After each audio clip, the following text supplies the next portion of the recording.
Welcome to Running the Defense, your weekly dose of insights, strategies, and real-world stories from the front lines of insurance defense. I'm Greg Lois. Join me as we explore what it really takes to run a great defense firm. I record these podcasts because I don't want you to make the same business mistakes I made. I want you to have the opportunity to learn from someone who's already been there and done that. And I'm hoping that the future leaders, the next generation of my firm, are listening to this and saying to themselves, hey, I can do this. It's on my heart as an owner of this company to leave this company in great hands, to leave it better than I found it, and to leave it in the hands of people who are ready to lead. So how do you help prepare people to lead? What do you do? This is one of those things that I am just going to try and see if I can create enough value, provide enough information, and provide enough guidance so the next group, the next generation, has just an easier job than I did. Now, I'm not going anywhere, right? And for those who are going to take over my business, I'll still be there. I'm the sage that you can call when you have a problem, but I want to prepare the next generation, and I want to get them ready to start to be ready to take on the responsibility of leadership. A lot of people are probably attracted to what they think is a powerful and lucrative position, but there's also a lot of responsibility there, and there's a lot of other people's development and flourishment that we're responsible for. At Lois, we have about 130 employees, which means we're touching hundreds of people when you count in all their families that we're also here to provide and support for. So this is very on my heart. And for today, I want to talk a little bit about how to get prepared. What does it mean for a leader who wants to prepare the way for others? And what are some ideas? What are some things that someone who's interested in leadership, someone who's interested in ownership, someone who wants to understand how the business of law really works, what are some ways that they can get themselves ready to go? And I'm going to talk about 4 different things today. The first thing I'm going to talk about is the community of one, and that might be just you. And then I'm going to talk about all the other communities that I am very active in and that help shape me as a leader and help me learn to be better at what I'm doing, and just sort of introduce those to people, because maybe you're not thinking about how do I get myself prepared? How do I flock with other eagles? How do I figure out who are the right people to go to for? So let me start with the very first thing, the community of one, yourself. If you say to yourself, hey, I'm someone who wants to develop my managerial skills, I want to develop my leadership skills, I'm a galvanizer, I am someone who likes to work with people, I'm a people person, right?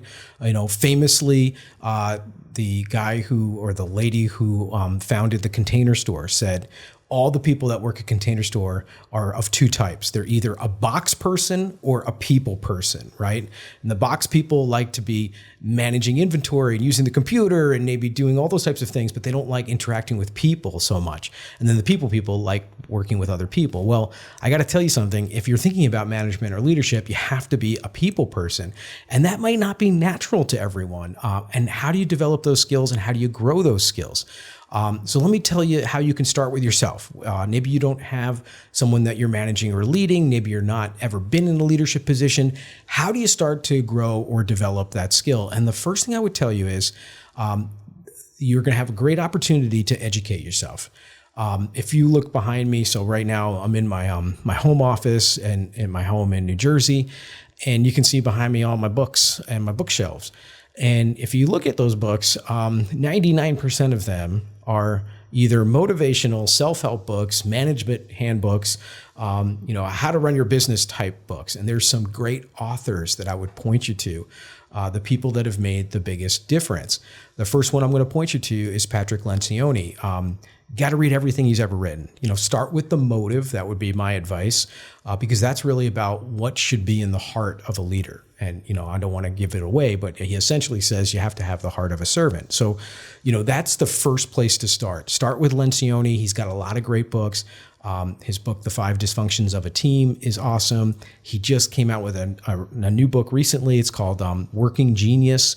I would read those things because those will start to introduce you to the idea of what the mission or purpose of company leadership is, which is really to focus on the organizational health of the company. So I would start with Lencioni.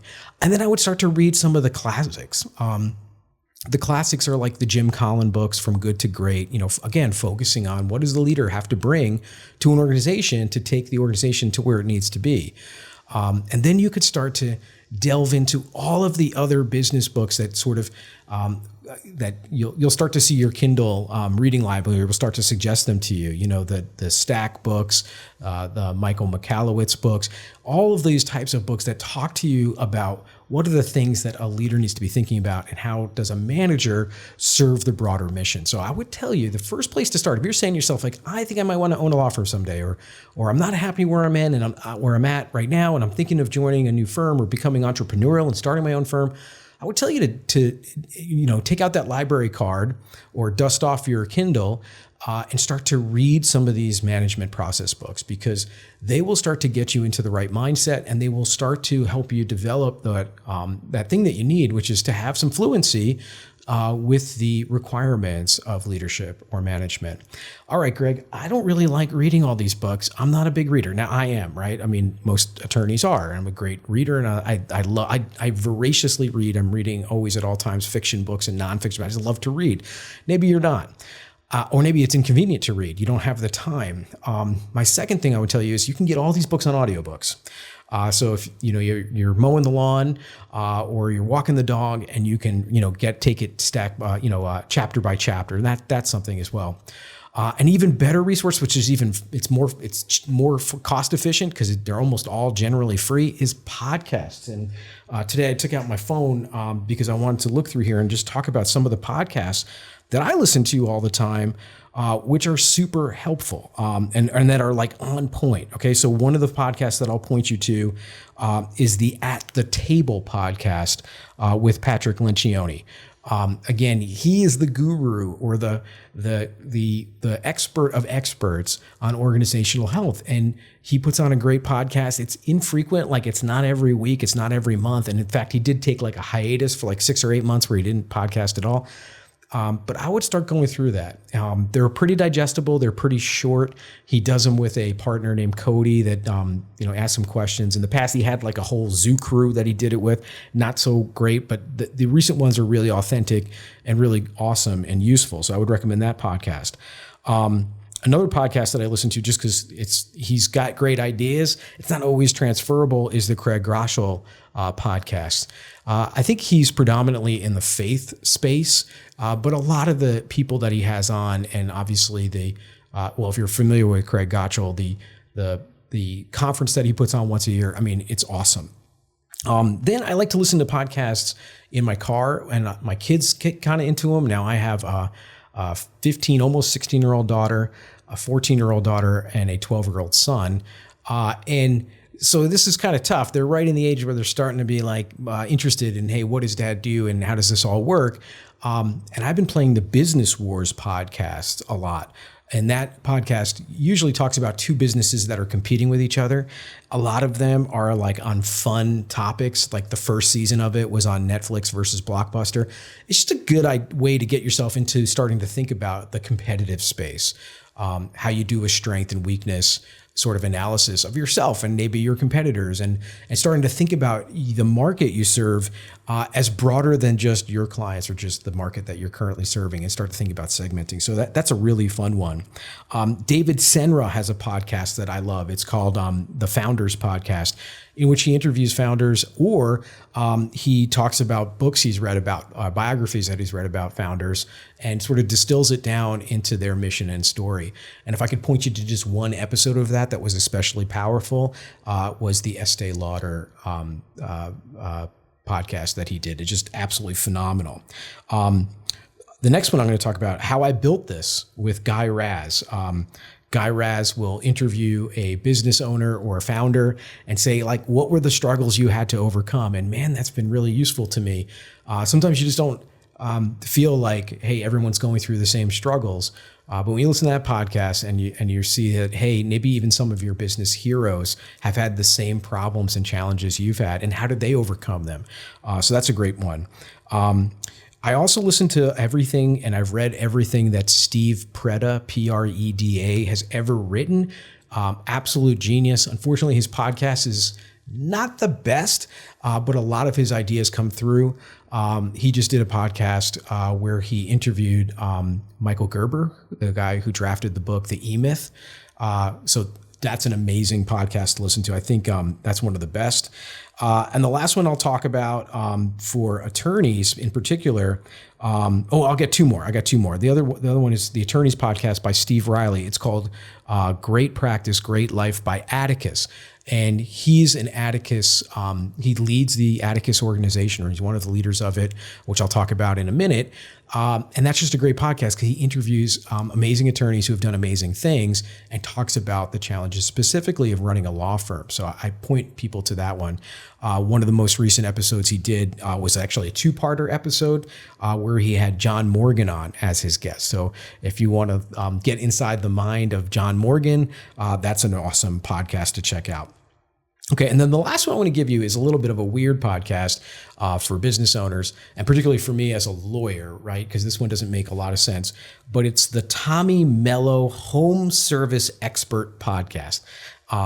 That's an insane podcast. Tommy Mello, he is a home service guy. I think he started as a garage door salesman, and he talks like this. He's a real tough guy. I talk real talk. Oh, I'm such a tough blue collar guy.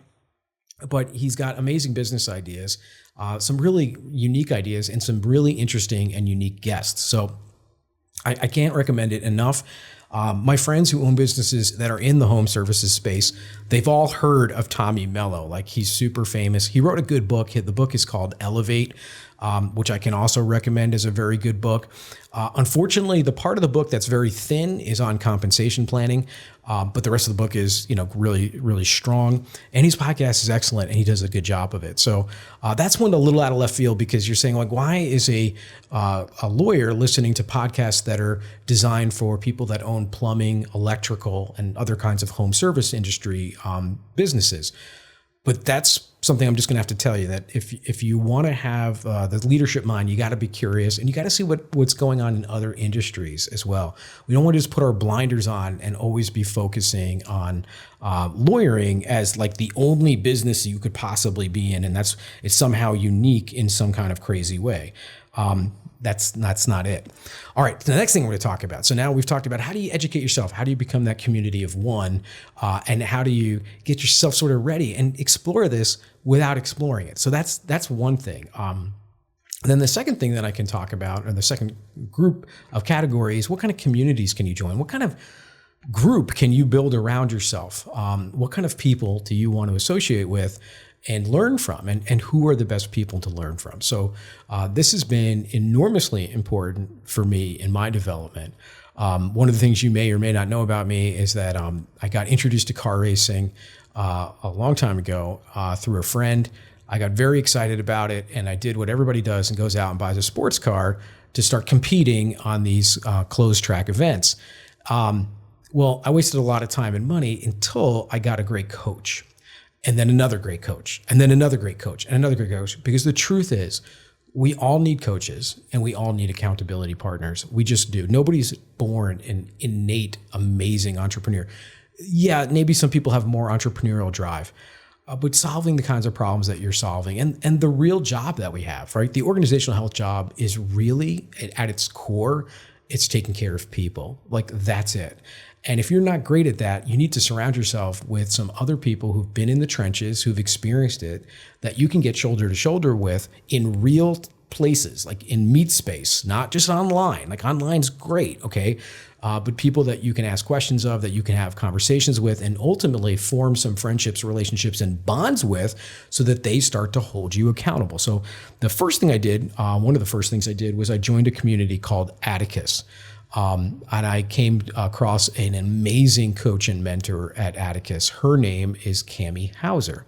Cami Hauser, I met her at a state bar convention. I heard her speak, and the topic was on productizing or patternizing law practice processes. And she was so effective. She just, blew my mind. I sat there, and there was a panel of very esteemed attorneys, leaders of the bar, and her. And she was just, I mean, she lit up the stage. She captivated the room. The chemistry was off the charisma was off the charts. I mean, just unbelievable person. And I said to myself, I got to go talk to her. And I went up to her after the convention, after the conference, after her speaking session. I said, listen, everything you said to me just blew my mind. It was unbelievable. The light bulbs are turning on. I need to work with you. And 8 years later, I'm still working with her, and she's an amazing person. And she introduced me to a community called Atticus.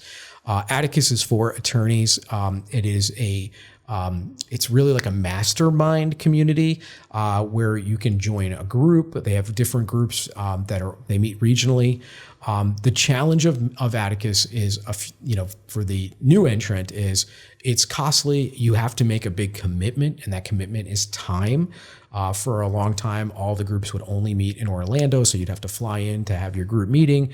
But excellent people, very well run, and just really good boots on the ground, practical information that you can deploy in your practice. Look, one of the things I've learned from being a business owner for the last 10 years is that there's a lot of good ideas out there, right? And there's a lot of people with vision, right, who have these great ideas, but implementing those things, executing, becoming a great operator, that's way more important than having a compelling vision, okay?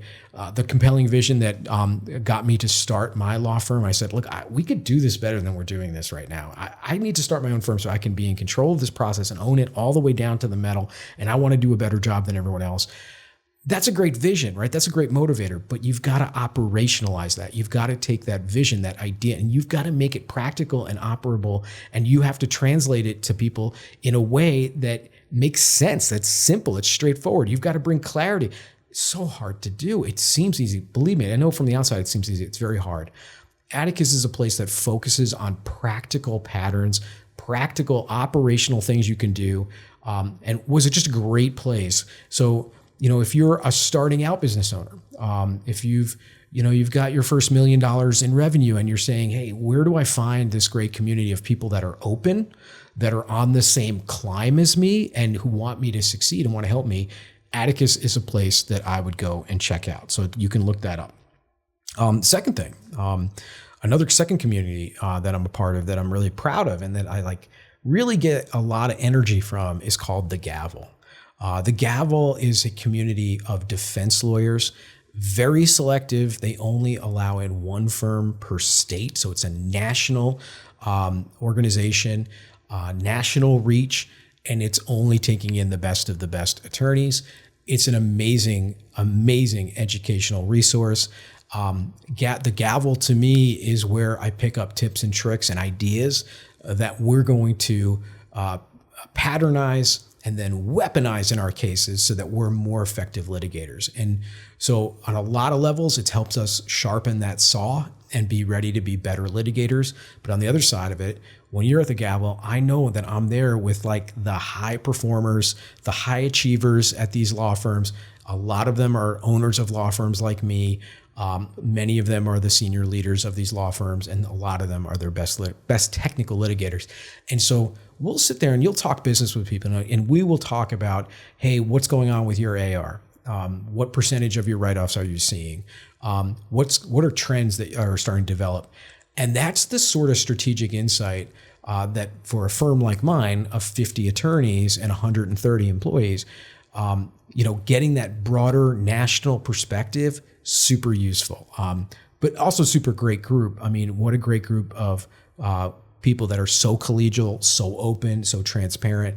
And so that's really, I would call that like an industry focused group that's super helpful. It's only defense attorneys, right? Now, the first group I talked about, Atticus, that is actually primarily plaintiffs' attorneys. There's a lot of estate planning attorneys and a lot of civil litigators in there, not a lot of defense attorneys like me. The Gavel group, the second community that I'm a member of, and I don't just attend, right? Like when I go to these things, I want to be a leader. I'm always presenting. I'm always helping lead. I'm co-chairing one of the sub-organizations within the Gavel. I'm proud of that. I'm proud of what they do. So that's just incredibly important. And it's, to me, it's not just networking. It's also looking around and saying, okay, this is the level we want to be at, and looking around and being super impressed with your peers and saying, these are people that are, they're moving in the right direction. They're building momentum. They've got a great sense of values, and they care about their clients. And so surrounding yourself with those people. And the last group I'm going to talk about is called C12. C12 is an organization of Christian CEOs. C12 has a big commitment to be a part of C12. You have to commit to spending one full day a month outside of your office, outside of your business, outside of your practice, and you have to commit to spending that full day with your C12 table, with your group. The things that we talk about in those groups are not just business. It's also a lot about our ministry and how do we care for our people. Incredible group. Every member who joins C12 says, look, I'm going to commit 12 days a year. I'm going to be there. I'm going to be at that table. And we're going to spend the day talking about business challenges. We're going to talk the days talking about spiritual challenges and how our faith informs the way we want to lead people, how our faith informs the way we want to treat others, how our faith informs the way we want to leave behind a flourishing organization for other people. So it's not just about the day-to-day of running the business. It's really putting that focus on something greater and something more spiritual. And so I find it to be incredibly useful. You've got to be guided by something. And I'm going to tell you something, the vision or the business case that you're trying to solve, like that's part of it, right? But coming alongside a great group of other people that have the same sort of perspective as you, a faith perspective as you, that's super powerful. That's super useful. Now that organization, one of the great things about it is there's only 12 people allowed in each group. And so there's thousands, literally thousands of these groups across America. But there's only 12 people in your group, and you get to know those 12 people in your group. In the group that I'm a member of, that actually meets in my office in Paramus, New Jersey, that's where we hold our monthly meetings.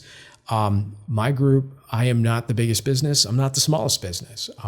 We have one member of my group. He's got over 10,000 employees. I mean, he's the CEO of a huge company, a huge corporation. We're sort of in the middle, actually, in terms of where we are in our business life. The season that our business is coming out in. And so to be around business owners that, I have 130 employees, they have 10,000 employees, and to listen to the challenges and problems they have. And then when I have a challenge or problem, I mean, I have so many issues. We're upgrading, for example, our payroll and benefits administration system. And to be able to go to the group and say, hey, what are you guys using? What is your payroll system? To listen to them all say, well, I've tried this, I've tried that, I'm doing this. Oh, we're a PEO, we don't even have to worry about that issue. And then to have that the employer of 10,000 people say, here's the system we use, and it scales well. I'm like, okay, well, I know where I'm going to take my direction, right? So, this group, even though it has primarily a faith focus, also gives you this access and this wonderful opportunity for comradeship with businesses that maybe have gone and done what you're trying to do already before. So you're getting such a better perspective. My group is led by a gentleman named Chuck Epen, amazing human being. He's led giant businesses, business divisions for international companies. And it's on his heart to lead people like me and help us build flourishing businesses for our employees and our families. And so that's just a really great opportunity. But I'll also say this, pretty much all the materials that we go through at C12, you can go on YouTube and you can Google or YouTube query C12 month videos for July, and you can see some of the same curriculum that we're moving through in our guided or directed group meetings. So even a group like that, which is, that group has some high barriers to entry. I mean, obviously there's a faith barrier to entry or a faith filter. The second one is that you have to agree to spend at least one day, a full day of the month outside of your business, working on your business, right? And that's a huge ask. I've invited many of my friends I'm thinking of two of my friends that I've invited to come to C12, come to a meeting and see if they like it. Both of them were like, this is amazing, but Greg, I can't spend a day out of my business. The place will burn down to the ground, right? Like one of my best friends, him and his brother, they have this amazing textile company, but he feels like, Greg, I can't step outside of the business and commit 12 days a year. That's tough. And I get it that a lot of business owners feel that way. But you do have to step outside of your business and get some perspective on it and get some help, right? So I'm going to keep encouraging them, to keep doing that. But it is a big commitment. And the other filter, so beyond the time commitment, it is costly, but it's not expensive. It's just costly. And the other thing about it is you have to be the CEO or owner of the company. So it's not an organization for people that are just interested in learning about entrepreneurship or have a faith focus, but maybe want to learn more about that. But I can't say enough about those organizations that I've been lucky enough to grow with or to gain some value from and hopefully contribute some value. Now, I've also joined dozens of other organizations. I mean, I've done everything from being involved in politics, local politics and state politics, and I've also gotten involved in the State Bar Association and even the American Bar Association. For a while, I was the New Jersey delegate to the American Bar Association, Young Lawyer Division, all these things. I did all this stuff. But to be truthful, I didn't gain a whole lot of community around that. And I don't know if it helped further my prowess or the way I can serve my people. And in fact, some of those organizations seem to be not interested in that at all. The focus seemed to be just on like, how can we grab as many clients as quickly as possible? So the organizations that I just talked about, Atticus being one, the Gavel being another, even though that's quite industry specific, and then C12, which is open to any industry. And in fact, there's not a lot of law firms that are involved in C12 across the nation. But those are places where I am helped as a leader to develop my skills, to get new ideas, and to develop some advisory, some people that we can go to, almost like outsourcing your board of directors to some of these organizations. And that's been really successful for us. So I hope today's podcast was helpful to everyone and start to think about, hey, how do I prepare myself to be a great leader? What are people doing? I mean, there's lots of other things you could do, but these are things that have been really successful for me, reading the books, getting involved in following a lot of podcasts, joining great groups that have the same sort of mindset or focus as I do on building, flourishing and growing in a great organization. So I hope this was helpful, and I hope everybody has a great rest of your day. Thanks for listening to Running the Defense. Remember, while I am a lawyer, I'm not your lawyer. Unless we've signed something with a lot of small print and billable hours attached, there is no attorney-client relationship formed by you listening to this podcast. This podcast is for educational and entertainment purposes only, so don't take it as legal advice, unless, of course, it helps you win an argument at dinner. See you next time.